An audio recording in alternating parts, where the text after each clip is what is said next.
Fala pessoal, tudo certo? Eu sou o professor Gustavo Ferreira. E eu sou o professor Gustavo Batista. E esse é o fascinante mundo do sensoriamento remoto. O maior podcast em língua portuguesa de geotecnologias e sensoriamento remoto do mundo. Olá, nós estamos começando mais um episódio do podcast O Fascinante Mundo do Sensoriamento Remoto. Episódio 245, vem crise hídrica por aí, como monitorar com geotecnologias. Lembrando que o nosso podcast é o 5º melhor podcast em ciências da Terra do mundo, segundo o Good Pods. Bom, uma temática extremamente importante, porque a gente está vendo o país, 76% do país está pegando fogo. Nós tivemos essa semana, a gente está gravando na quarta-feira, segunda e terça, nós não tivemos expediente na Universidade de Brasília, não tivemos aula em diversas escolas particulares e públicas no Distrito Federal por causa dos incêndios no Parque Nacional de Brasília. Incêndios criminosos, a gente tem visto aí toda uma movimentação por parte da Polícia Federal em cima dessas denúncias, vários vídeos circulando nas redes sociais com pessoas irresponsavelmente colocando fogo, né? No momento em que a gente está vivendo uma seca histórica associada aí a um fenômeno El Niño que vem se consolidando aí desde, né, do final, desde diria, do primeiro semestre do ano passado, associada a um aquecimento anômalo do Oceano Atlântico e com a previsão do estabelecimento de uma laninha, né? Tem aí uma discussão nesse sentido. Também estava vendo, antes da gente passar aqui para os meus companheiros de bancada, né, o Map Biomas, no Instagram, divulgou os dados do monitor de fogo. E deixa eu ver se eu consigo acessar aqui rapidinho, porque não estou sincronizado aqui nesse computador que eu estou gravando o podcast, mas Map Biomas, eu vi essa postagem hoje sobre essa questão do monitor de fogo e tá aqui. Ranking dos estados afetados pelo fogo em agosto de 2024, ou seja, mês passado.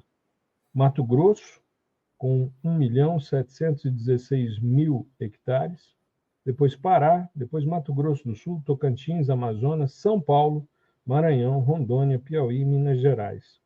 A área queimada em agosto desse ano, a área total foi de 5.651.671 hectares. 651.671 hectares. Né? Então, só para falar o número certinho, 5.651.671 hectares. Isso porque já tem um tempo que o Map Biomas vem fazendo a avaliação mensal, né, das cicatrizes das áreas queimadas e divulgando isso no monitor de fogo. E aí a gente começa a pensar em crise hídrica, porque seca, fogo, ocupação de áreas de recarga, né? Aí a gente começa a se preocupar com as disponibilidades de água. Nós vimos no ano passado uma seca bastante severa no estado do Amazonas e na Amazônia como um todo. Estamos vendo novamente, já bastante pronunciada essa seca, isso vem sendo discutido já nos veículos de comunicação, e tivemos, né, associado também a essas mudanças climáticas e a essa cobrança que está vindo, ou seja, o boleto está na porta, né, sendo cobrado, as mudanças climáticas batendo a porta e cobrando da gente, e a gente teve os eventos de enchentes no sul do país que levaram a uma situação catastrófica, né? Então, esse é o tema que a gente vai discutir hoje. Mas antes eu queria dar o meu boa noite, bom dia, boa tarde aos nossos ouvintes e principalmente aos professores Rubens e Gustavo. Tudo bem, Gustavo? Como é que você está? Fala aí, professor, tudo bem? Né? Na medida do possível, a gente está aqui aqui no Distrito Federal, né, faz uns 5 dias por aí, que a coisa É está um pouco desde mais domingo que complicada. começou a queimada no Parque Nacional, mas a gente teve a Flona Sim, sim. recentemente pegando fogo, né? E E tem eu queria outros. só abrir um parênteses, porque o Pois Gustavão não. fez uma postagem muito interessante. Eu queria que você ressaltasse sobre a área que você mora. Eu vi que você fez um post muito legal sobre essa questão. Isso. O que acontece é que aqui, né, nas redondezas de onde eu moro numa região administrativa chamada Riacho Fundo 1, né? O Riacho Fundo é um corpo d'água, né? Uhum, Que é o que separa o Riacho Fundo 1 do Riacho Fundo 2. certo. E tem ali, né, existe, principalmente nessa época, basicamente é uma mata de galeria, né? E ao Uhum, redor ali tem bastante áreas de, enfim, de cultivo e também área urbana, né? Muito próximo uhum, ali. Tem uma parte dos edifícios, né? Do Minha Casa Minha Vida e tal. E desde de domingo, né? A gente tem percebido assim. Primeiro, uma fuligem, né? Eu moro cerca de 5 quilômetros dessa mata de galeria. E certo. primeiro a gente tem percebido uma fuligem assim, né? Você vai, enfim, limpar a bancada ali da cozinha, alguma mesa, aí tem uma fuligenzinha ali. E aí Uhum, depois começou quando a gente acordava, assim, um cheiro muito forte de fumaça, né? De queimado. E aí uhum, quando você olha, assim, eu não tenho vizinho de frente, né? Então eu moro de frente aqui para uma espécie de uma praça. Aí você olha e não consegue ver nada, né? Tá tudo muito. fogo, né? E aí de manhã e continua, né? Continuou pela tarde e à noite, isso uns 3 dias assim seguidos. Então você acorda respirando essa fumaça, aí vai dormir respirando essa fumaça também, né? Eu que não tenho problemas respiratórios já achei horrível, muito ruim, né? Uma sensação muito ruim, enfim, o físico mesmo, né? Você sente uma certa degradação, assim, sabe? Não é a mesma coisa. Imagine quem tem problemas respiratórios, né? E aí o que eu fiz foi mostrar hoje, né? Eu peguei uma imagem de ontem, que foi tomada ontem de manhã, mostrando esses pontos, esses focos, né? De queimada e que ali no período da manhã a fumaça ainda não estava com uma dispersão, né, considerável. Aí minha esposa tirou uma fotografia do céu aqui à noite, por volta das 8 horas, e estava praticamente tudo branco, assim, parecia neblina, sabe? Quando tá Uhum. muita neblina e tal, só que era fumaça, e um cheiro muito forte e tal. Então, assim, vocês têm visto também nas mídias aí essa questão, né, de a UNB fechar o expediente, as escolas também, né? Por conta dos incêndios lá na Flona. Então, aqui no Distrito Federal, a gente está sentindo muito isso. E a gente sabe, né, dado experiências anteriores, de que esses períodos nós estamos vivendo um período com o maior número de dias seguidos, se não for o maior, é top É o 3, top segundo 2. maior. É o segundo maior período, Isso. né? Top 2 ano com maior maior número de dias seguidos sem chuva. E a gente Isso. sabe que quando isso acontece, né, é um prenúncio de que vem uma escassez hídrica muito muito forte, né? Nós tivemos algo parecido em 2016, 2017, né, que foi bem menor do que a gente está sentindo. Eu estava até conversando com o Rubens aqui antes de entrar na gravação, que você consegue comprovar isso com os dados, né? Com sensoriamento remoto, enfim, com dados de campo, com dados de estações, né? Para fazer a telemetria ali do local, e você consegue também uma informação muito importante, é a nossa percepção, é a percepção de quem vive ali, né? Então, pô, a gente mora aqui, vivemos a seca de 2016, 2017 e vivemos esse pré-seca também, e estamos vivendo esse período. Esse período, Temos um né, racionamento, né, em e 2016, muito tivemos um forte. racionamento de água, e esse período agora, de 2024, ele está muito pior do que foi o período pré-estiagem lá de 2016, 2017. E a preocupação não é só porque é o lugar onde eu moro e tal, é porque a gente Uhum. sabe que aqui você tem a nascente de diversos cursos d'água que são importantes para o abastecimento de N localidades no Brasil, né? Então, todo mundo que trabalha, que estuda sobre o Cerrado e tal, sobre essa região aqui do Centro-Oeste, afirma categoricamente que é a caixa d'água, né, de vários outros municípios do país.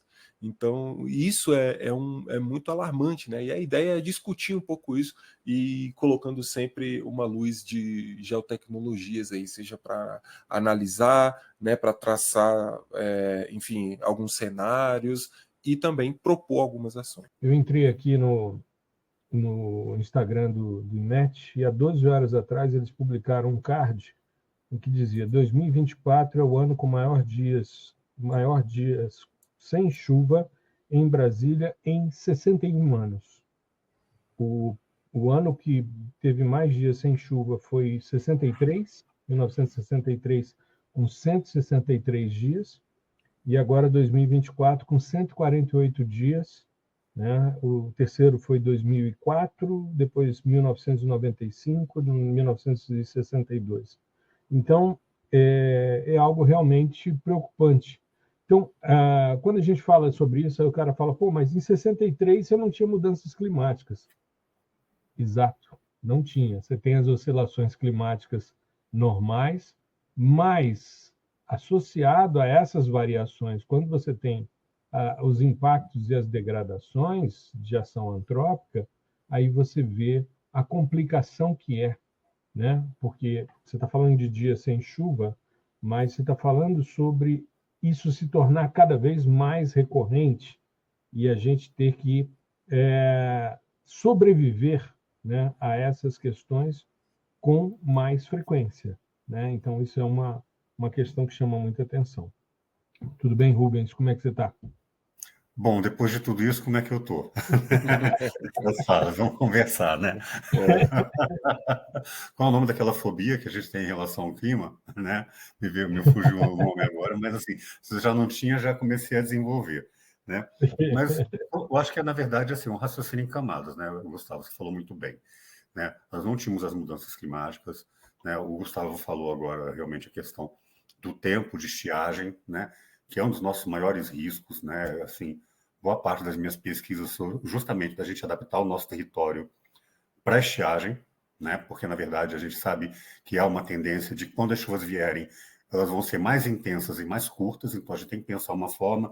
Eu sei que a gente vai falar isso no próximo episódio, quando a gente for falar de operação de áreas degradadas, mas a gente tem que pensar uma forma de que quando a água chegar, ela tem que filtrar o mais rápido possível, no menor tempo possível, né? Então, são questões, entendeu, de serviços ecossistêmicos pensados em escala regional, como é que a gente pode vir a modelar isso, né?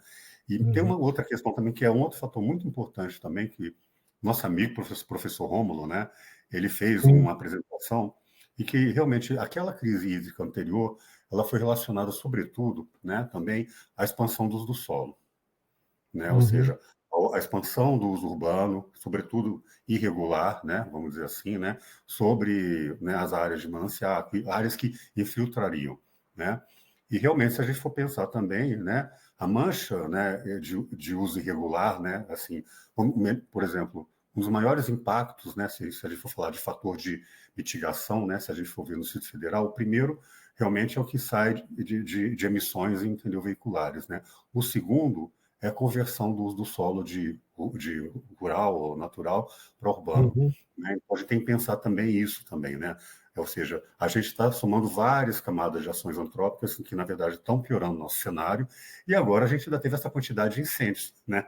Na Flona, no Parque Nacional, que são áreas intensamente relacionadas à nossa segurança hídrica, né? Por exemplo, o Parque Nacional, a Lagoa de Santa Maria é responsável, o reservatório de Santa Maria é responsável pelo abastecimento de todo o sul-sudeste, né, sudoeste, né, do Distrito Federal, que é onde está a maior parte da população. Então vamos pensar, sim, injustiças climáticas? Sim, exatamente, ou seja, justamente quem vai penar, entendeu, é exatamente onde já estão as populações, entendeu, com menor renda no Distrito Federal, né? Por exemplo, lembro que naquela época, por exemplo, né, eu acho que a Organização Mundial da Saúde diz que o mínimo ideal, né, são 100 litros de água por habitante, né? que você tem que ter diariamente, né? Naquela época, a estrutural já contava com apenas 90%, 90 litros. Né? Ou seja, você já vê que a gente já está num cenário grave, né? O racionamento, a disponibilidade de água já é baixa, né? Naturalmente. Então, depois disso, eu não sei o que vai acontecer. E a gente tem que entender uma coisa que eu falo uma vez, uma fala da minha professora Maria Rita, né? Foi minha professora de recuperação de áreas degradadas. Ela dizia o seguinte, que uma das únicas forças na natureza, né, que mantém a água acessível, né, dos lençóis freáticos, né, nos nossos mananciais, para a gente ter acesso fácil a isso, né, é a evapotranspiração, né? As árvores são a única força que combate a gravidade, para que a gravidade não pegue, diminua, leve essa água lá para baixo, né? Então, na verdade, nós estamos queimando, estamos vendo ser queimados não só no Distrito Federal, mas em todo o Brasil, enormes, uma quantidade absurda de elevadores hidráulicos, né? Sim. Exatamente. E os impactos disso, eu não tenho a menor ideia, sabe? Do que vai acontecer, do que está por vir aí. Não, essa questão que você comentou, Rubens, é importante. Eu estava até comentando com um colega que não é da área e tal, enfim, não tem muito conhecimento disso. E a pergunta era simples, assim, né? Uma pergunta básica, mas que é muito importante das pessoas entenderem. Qual que é a relação, né, de você... Por que acontece ou há uma tendência maior de ter uma escassez hídrica quando você retira a vegetação, né, quando você, enfim, queima aquela vegetação, né? Então, a dinâmica, o ciclo da água, né, ele vai muito além daquilo que a gente aprende no ensino fundamental e no ensino médio. É uma estrutura extremamente complexa. E ainda que ela seja resiliente até certo ponto, porque a gente força isso pra caramba, né? Existe ela, vamos dizer assim, ela não é... uma hora vai quebrar, vai romper o limiar. Exato, ela não é a prova de falhas, né? Enfim, de força. Exato, uma hora vai quebrar o limiar. E é preciso as pessoas entenderem essa relação. Como você colocou, as estruturas, né, enfim, das árvores, né, e toda a estrutura da vegetação servindo como um elevador hidráulico, né? Então, todas essas questões que a gente não leva em consideração, principalmente quando vai veicular alguma coisa na mídia, né, sobre essas questões das queimadas, né, tipo assim, queimar é ruim e tal, enfim, pode acontecer escassez hídrica, beleza, mas qual é essa relação? Por quê? Né? Da mesma forma, assim, só para fechar, quando a gente comentou sobre a questão da risosfera, né, que você já falou em episódios passados, a relação que existe um universo aqui abaixo, né, de nós, tem muita coisa acontecendo, tem fluxos que inimagináveis, seja por exemplo, de carbono, de água, né, tem muita coisa acontecendo que a gente ainda nem faz ideia, né? Eu lembro que eu estava numa palestra eu esqueci o nome do pesquisador, mas é que ele comentava essa questão de ter... que até o professor, o Nate falou lá em Piracicaba, no evento, né, que existem mais micro-organismos num punhado de solo do que pessoas, do que habitantes da superfície da Terra. Né? Olha, para você ter ideia, em 1 quilo de terra, né, abaixo de uma floresta, né, existem 600 quilômetros de raízes de fungos. Só para você ver a magnitude disso. Né? Atuando nesse sistema também de micro-organismos e tudo, né? É uma coisa assim, eu sou particularmente fã da risosfera e estou muito penalizado, entendeu, pela quantidade de biodiversidade abaixo do solo que está sendo perdida e para se recuperar, meu Deus do céu, sabe? É uma coisa muito séria. Mas assim, eu vou aproveitar, vamos dar um beabá para o pessoal entender por que a árvore é tão importante para manter, né, a água acessível, né? Falar um pouquinho o que acontece, né? Por que a árvore é um elevador hidráulico, né? Para a gente aproveitar a amplitude aqui, né, de ouvintes aqui do podcast, né, para passar uma régua nisso. É porque existe uma pressão, existe uma coisa chamada contínuo solo-tronco, atmosfera. Então, o que acontece? Existe uma diferença de pressão entre o solo e o ar, né, que faz com que toda a água, né, ou seja, toda a seiva, né, toda a água que existe no solo, siga pelo tronco em direção às folhas da árvore para essa água, então, ser utilizada na fotossíntese. Né? E nesse processo da fotossíntese, inclusive, é quando essa molécula de água é expelida, a gente já falou sobre isso, e eu mudo, inclusive, vamos dizer assim, a temperatura imediata do ar e também o ar vai demorar mais a esquentar. Então, isso é extremamente relacionado também com uma coisa que a gente já comentou aqui, com o combate à lei de calor, porque cada folha é um mini ar-condicionado. Mas, ou seja, essa diferença de pressão, né, que faz com que essa água suba. Então, quando eu corto uma árvore, eu perco esse elevador hidráulico, eu perco essa força antigravidade, né? Então, eu estou fazendo o quê? Com que esse lençol freático ele se rebaixe cada vez mais. Agora, isso é uma árvore. Imagina isso, entendeu? Numa escala de um município, na escala de uma bacia hidrográfica, numa escala nacional, como que a gente está falando agora. É alarmante. E tem uma coisa que eu acho que é interessante a gente pensar, porque nem todo bioma tem fogo na sua dinâmica ecossistêmica. Sim. O Cerrado, por exemplo, tem nas estruturas nas fitofisionomias de cerrado senso estrito, de cerradão, mas se a gente pensar em matas de galeria, você falou sobre incêndio em matas de galeria perto da sua casa, né, turfeiras, veredas, você tem um processo bastante complexo. Eu me lembro do incêndio... Mas, Gustavo, até o cerradão, eu tive agora no Jardim Botânico, né, uma mancha de cerradão, estava conversando com o engenheiro florestal lá, ele é misto.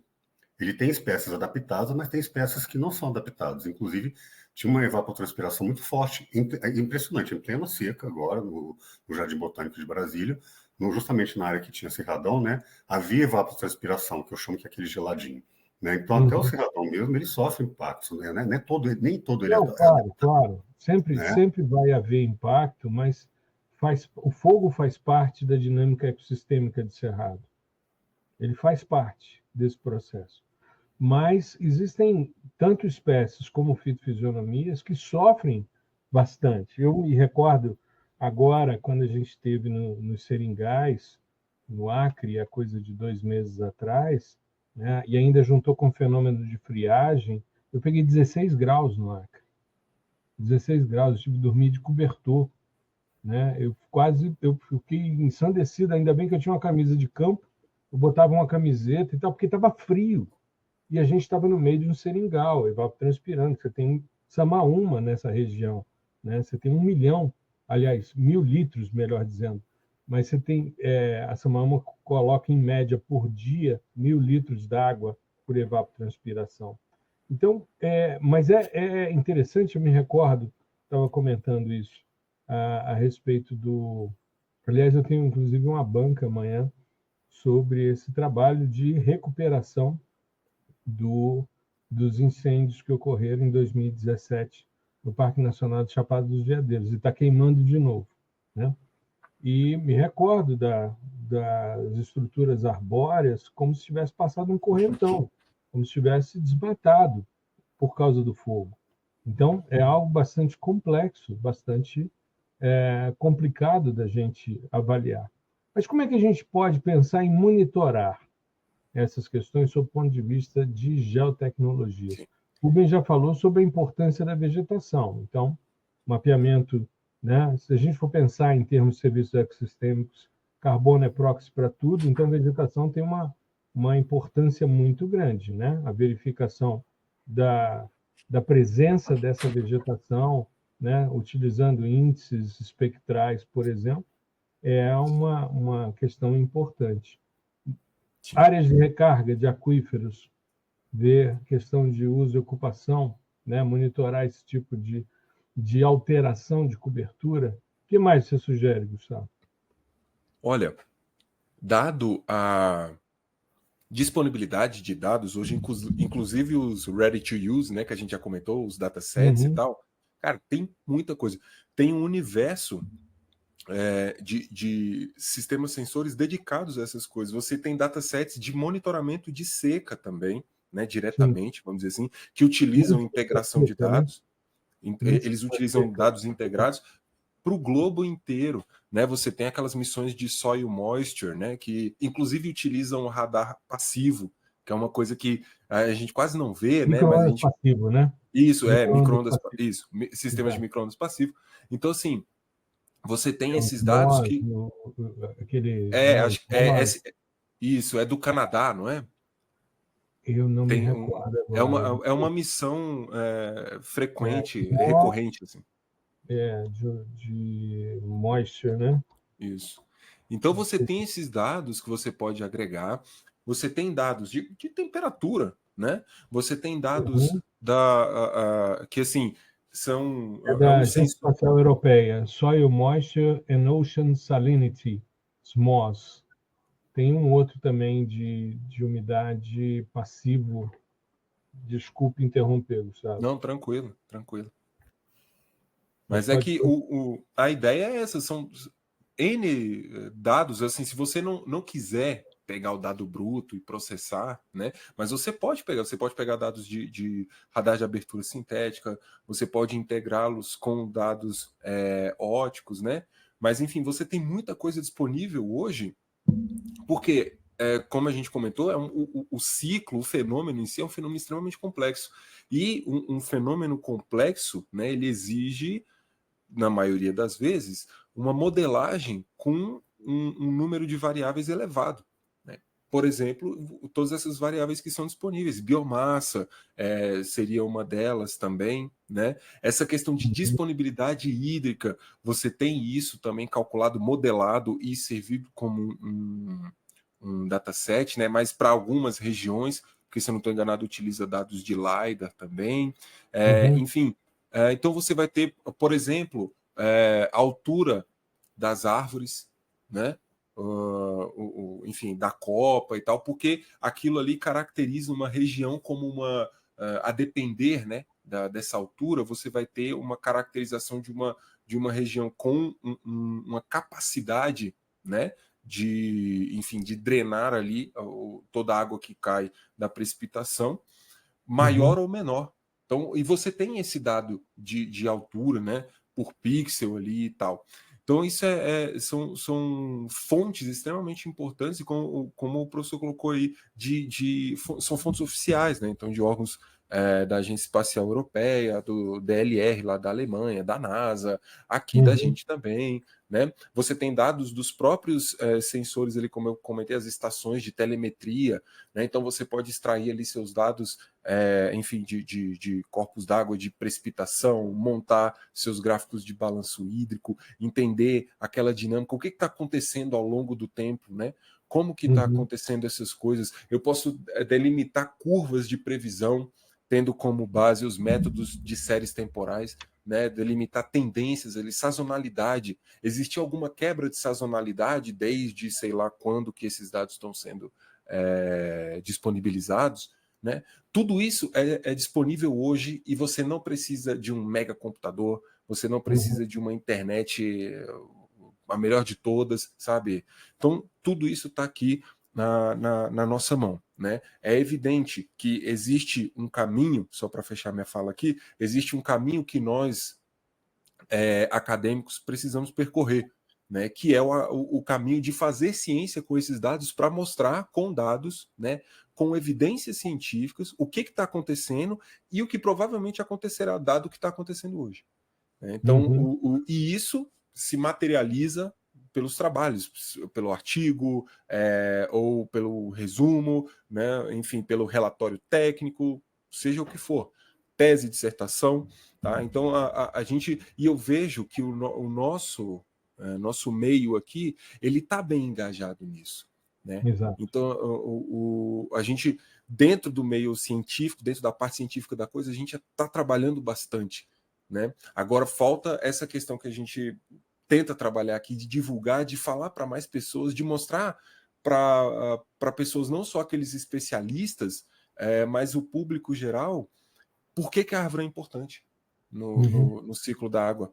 Né? Então, e a gente está passando por um momento interessante, Gustavo, assim, por outro lado, que da parte da gestão, nós nunca tivemos tantos projetos e tantos programas rodando no governo, na área federal, para resiliência urbana, para resiliência climática. Né? Por exemplo, tem um Plano Nacional de Enfrentamento das Mudanças Climáticas que está sendo tocado. Né? Existe um programa muito bacana que está sendo desenvolvido, que é o Cidades Verdes Resilientes, que é uma ação inédita, né? Que é o Ministério de Ciências e Tecnologias, junto com o Ministério das Cidades e o Ministério do Meio Ambiente, né? Promovendo uma série de desenhos, de programas e projetos, né? Para adaptação das cidades, né? Às mudanças climáticas. Ou seja, está um ambiente muito bom, entendeu? Para troca, entendeu? Justamente para buscar essas produções acadêmicas, para integrar. Eu acho que não vai conseguir realmente, entendeu? fazer isso, entendeu? Sem as geotecnologias, né? Justamente para a gente poder, inclusive, planejar, porque a gente vai entrar aí agora um novo paradigma, né, de planos diretores, né? Ou seja, o plano diretor ele vai mais morrer em cima de questões só sobre política habitacional, né? A gente tem que falar agora sobre a adaptação das nossas cidades, né? É mudar o regramento. Né? E muito mais importante, porque, por exemplo, o fogo que pegou no Riacho Fundo, ele é em zona rural. Você está entendendo? Então, na verdade, não está exatamente ali dentro de Riacho Fundo, né?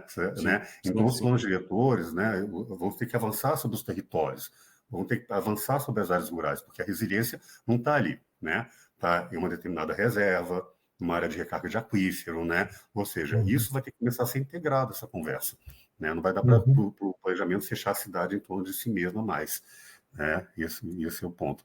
E a gente está num momento interessante, né? Em termos de programas e oportunidades e fontes de financiamento e possibilidade de produção científica. Né? Maravilha. Eu acho que a gente pode deixar uma discussão para o próximo episódio, né? Essa questão de recuperação dessas áreas, como que seria, né? Como que a gente enfrentaria isso. Né? De possibilidades ou casos exitosos, né? A gente pode conversar um pouco sobre isso também, porque hoje foi assim, o copo vazio, né? Exato.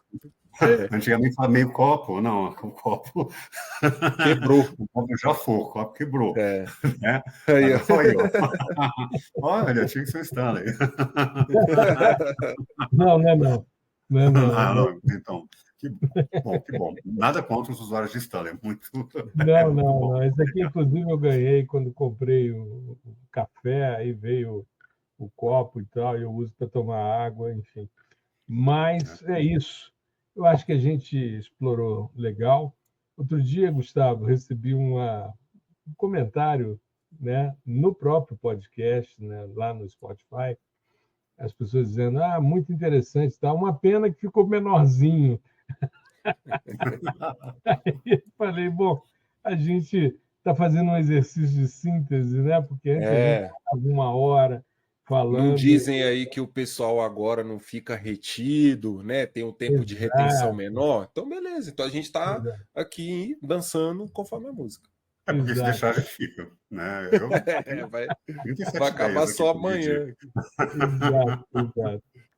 Meus queridos, muito obrigado. Foi ótimo, um papo bem legal, apesar de, né, bastante complexo e bastante triste, né, a gente ter essa realidade para a gente abordar, mas fazer com que isso também se divulgue para que a gente possa avançar não só no monitoramento, mas em ações concretas que reduzam esses impactos cada vez mais frequentes, né? Porque senão eu fico pensando, quando a gente pensa sobre questões como essa, planeta, e isso na pandemia ficou muito claro para a gente, ele se resolve sem a gente. É só botar a gente dentro de casa, presinho, como foi no lockdown, que as coisas voltam a um nível de qualidade muito rápido. As pessoas falam, se extrapolar a resiliência, concordo, tem muita coisa que não volta. Mas a gente está criando o nosso meteorito. Então, a gente está buscando a nossa extinção se a gente não fizer nada nesse sentido. Melhor, nós somos o meteorito, né? Exato, nós somos o meteorito. Bem posicionado, Rubens. É isso. A gente volta na próxima semana ainda falando sobre isso. Vamos falar um pouquinho sobre recuperação, sobre exemplos exitosos, sobre catástrofes, enfim. E sempre com um viés de como observar, monitorar e avaliar usando as geotecnologias. Tá legal? Uma boa semana a todos. Fiquem bem, se cuidem. Tudo de bom. Abraço, pessoal. Boa semana. Até o próximo episódio. Um grande abraço. Até a próxima, pessoal. Muito obrigado por prestigiar o nosso podcast. O fascinante mundo do sensoriamento remoto.